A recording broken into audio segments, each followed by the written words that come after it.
Well, as we are still very well into the school year, and as we approach the holidays, it's a tough time for parents who, in addition to all of their work obligations and their own lives outside of being a parent, they, being a parent can be very stressful for them and is causing parental burnout among 66% of parents with kids under 18 years old. Here to talk about that and what parents can do to relieve some of that stress and give themselves a little bit more of that independence that they may seek is Carrie Krawiec from the Birmingham Maple Clinic with us for our weekly mental health discussion. Carrie, thanks for being with us again. Absolutely. Thank you for having me.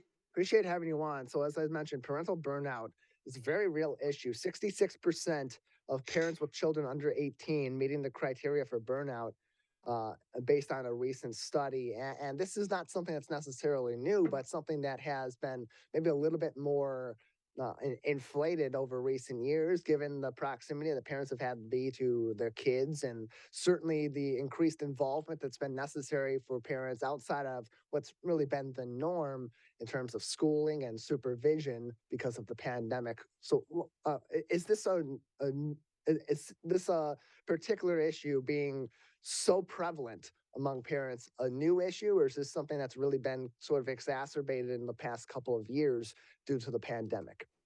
I think it's absolutely been exacerbated the last couple of years due to the pandemic, but it's something that we've been seeing probably for an entire generation, especially in a situation where most families rely on two income households, where the expectations, where there's a lot more fear about, supervision and what your kids might be seeing or doing or what might be happening to them in your absence. There's also a generation of people who probably had parents who were a little more laissez faire, who actually feel like as parents they want to be very present with their child, but the consequence of that presentness is that one, the children don't get used to their own autonomy and time alone and creativity, problem solving, boredom, but also the parents are just completely tapped out with very high expectations of what they should be doing. And so, what do you really believe, or what seems to be the consensus in the mental health community about some of the root issues behind parental burnout? Because on the one hand, parents when they're weighing whether or not to become parents, whether or not to have children or have additional children, that independence is something that they are taking and making their own mental agreement or agreement between themselves and their partner to relinquish a little bit of that independence. But at the level we're seeing today, with the involvement of so many other things in kids' lives that maybe weren't there a generation ago, and certainly not a couple of generations ago, that can be a little bit different. So, what do you believe, or what is the consensus to be really what some of those root causes for parental burnout when parents can recognize that they're getting really tired and maybe aren't giving enough time for themselves on top of raising their kids? Sure. I mean, I think like every topic you and I have covered recently, I think one of the highest things is completely unreasonable expectations and comparing yourself to others. And we have this constant supply of data to compare ourselves to how we think other parents are doing. And there's this like sense of competition that because everyone else seems to be doing all of this, we must be doing all of this too. Where people in, say, for example, our parents' generations did not have the method nor perhaps care to compare themselves to what was going on next door or 10 doors down or whatever. So I think that's probably one of the biggest contributors, as with many of the mental health issues we discuss, is that sense of competing with somebody else in perception is going to be playing a role. I think perhaps some of the remedies are really easy. It's kids do need our attention, and kids should be getting our attention, and our attention helps reinforce positive behaviors. When we set limits to negative behaviors, we reduce those. So parental intention is a really important thing, but I think intentional attention is better than just constant attention.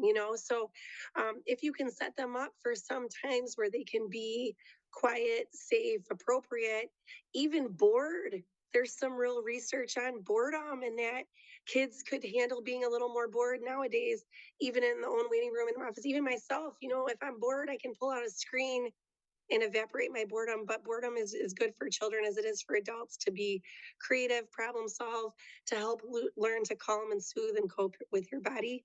So giving your children some setup time where you can be present in the household or present at the park or whatever, but you don't necessarily have to be involved and you can know that they're safe is good for you and for them.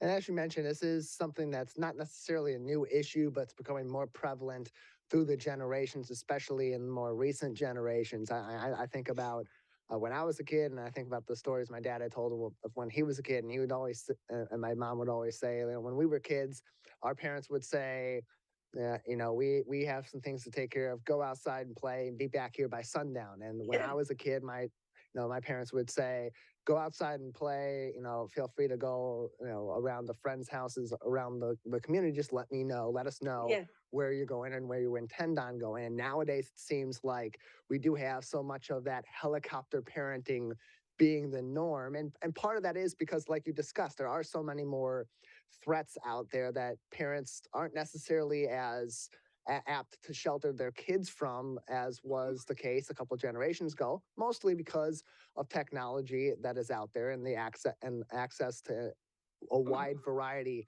of information. So when you're talking to parents about these sorts of issues, there needs to be a balance between protecting your kids from things that they probably shouldn't be exposed to, and certainly making sure that their safety is paramount, but also not being too involved. So, as parents are trying to work through that balance, what suggestions do you give for that? And particularly to, in their own heads, be able to justify certain behaviors versus others that may be burning them out in this way? Absolutely. So I think one thing to keep in mind is both your kids' age, their actual age, and their developmental age, meaning the age that they act. So if they're acting a little more or a little less mature than their peers, you might make adjustments on what kind of supervision is required of them. I also think that when trust is high, supervision can be low. When trust is low, supervision must be high. So, based on how your kid has handled other behaviors, if you've given a little leeway, if you say, hey, play in your room quietly while I'm downstairs, and you go up to the room and there's crayon on the wall, that's an indicator that perhaps that was either too much time or too much absence than that particular child could handle. So, then you're going to adjust the time and adjust your level of supervision accordingly. And then, right, with a series of trust and sort of similar behaviors and kind of gradually increasing the privilege, you're like I said, as trust gets higher, supervision can naturally get lower.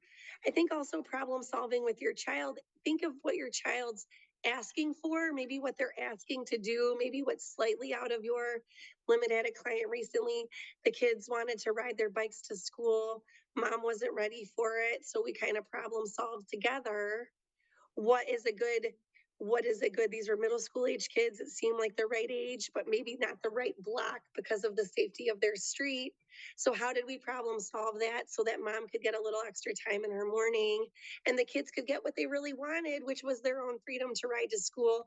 So it took some practice. It took some dress rehearsals on the weekend to see if we could handle it and know what to do, and it ended up working out. But it's like, really listen to your kids because they'll tell you what they want, and the free time might be there and they might be ready to work for it. You can get in contact with Carrie and the team at the Birmingham Maple Clinic by visiting birminghammaple.com or calling them 248 646 6659. 248 646 6659 and send an email info at birminghammaple.com for more information to answer any of your questions. Carrie, as parents are addressing the root causes of some of this burnout, how much supervision they really need to be having in certain situations with their kids. It's also important for them to address the issues that their parenting might be having on themselves and certainly on the relationships with their co-parent or with their partner or both in some Mhm. cases, because those certainly will affect their parenting overall. So, what suggestions do you have on that front for parents to take that step back and really evaluate where they're at and what treatment they may need in order to get through some of the parental burnout, but also to work through some of the issues that they might have that could also be contributing to that burnout? Sure, like you said, one of the things we think about with anxiety and stress and some of the preceding causes to burnout is because burnout's really the after effect of just extreme amount of stress, right? So it's just when you've gone through so much prolonged stress that you really have nothing left to give. So what are some of the causes of stress? And certainly, like you said, there are many rational causes of stress: the pandemic, potential risk to harm to our children, what they might encounter in social media, bullying, whatever. So which fears are reasonable, but then when do they become unreasonable? And if they're interfering with your life, with your ability to work, with your ability to take care of yourself, with your ability to have healthy relationships, then they've really exceeded what's rational and become irrational. So I have a colleague that says preparedness is good and panic is bad. So also think if you have some sense of risk, but you've taken some action to prepare for it, then you're in good shape. But if you're constantly panicking and feeling sort of in a sense of crisis, then you're really not in a good place. And that's a sense that you need to maybe speak with a therapist and make sure that you have the skills and the tools to problem solve things as they came up, but not stay in a constant state of stress. We're joined by Carrie Krawiec from the Birmingham Maple Clinic, a therapist, on today's edition of the Megacast, as we do each and every Thursday here on the program. And Carrie, in terms of different methods that parents can use to sort of relieve some of that burnout, one that's being suggested of late is what's called supervising. Can you explain what supervising is and how that might relieve some of that burnout of constantly being looking over your kids? So yeah, like we said, this is maybe a new name for a throwback method, which is to just get a little more comfortable for yourself and your kids. I mean, I know my kids, they love an audience, they want attention, they want us to play with them and show them, but they do have each other. In a generation before, it would have been completely acceptable to use your sibling as your playmate and not necessarily your parents. So supervising is saying, hey, like, I am here in the house. You are safe. I'm available when you need me, but I'm not the person that's going to be necessarily engaging with you right now.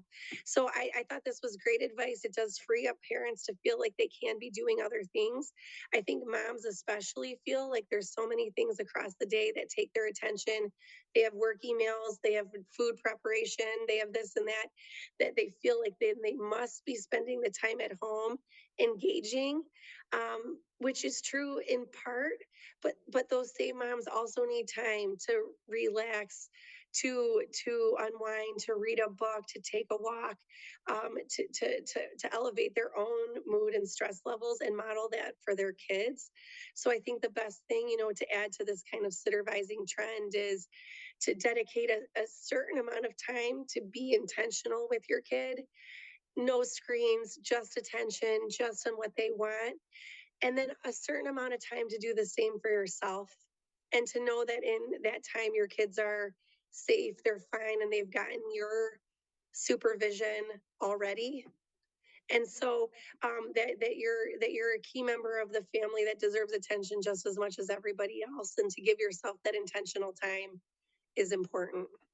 Carrie, another minute or so with you before we'll have to say goodbye today. Any other lasting advice for parents that may be experiencing burnout or any other mental health issues that are popping up more frequently in your practice and in the mental health community that we should be discussing today? Sure, the human body is made to handle stress, and we've handled a lot of it. What's the most toxic is that prolonged stress, the uninterrupted stress. So we can do hard things, but we can do them in bursts, and we need periods of rest between those bursts of stress. And we've gotten probably a little too used to like sort of this like prolonged stress without relief, and then this fear of high stress, and it's like, no, we can handle high stress, but we also need intermittent periods of rest. And I think that's really what this supervising idea aims to try to allow parents to feel comfortable getting the rest that they need.